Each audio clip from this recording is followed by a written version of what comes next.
台中的泛泛戏剧节再度来登场。今年有10个表演团体甲个人接力来演出，类型相当的丰富。演出的时间有1个半月，邀请民众买票来欣赏，支持着台中第一个民间家己经营的戏剧节。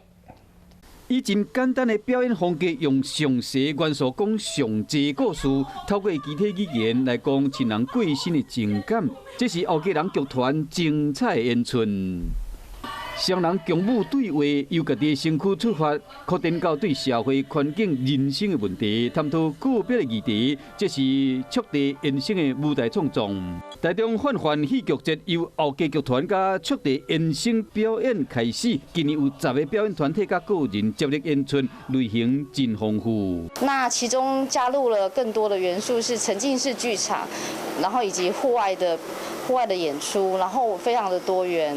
不管是哪一类的表演团队也好啊，就是不管戏剧、音乐、舞蹈哪一类的表演团队，事实上在这段疫情期间，他们还是很努力在做一些相关的艺文创作。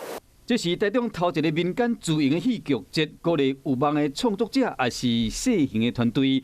行入艺文舞台，时间有1个半月，嘛欢迎所有乡亲做伙来欣赏无同款的艺术。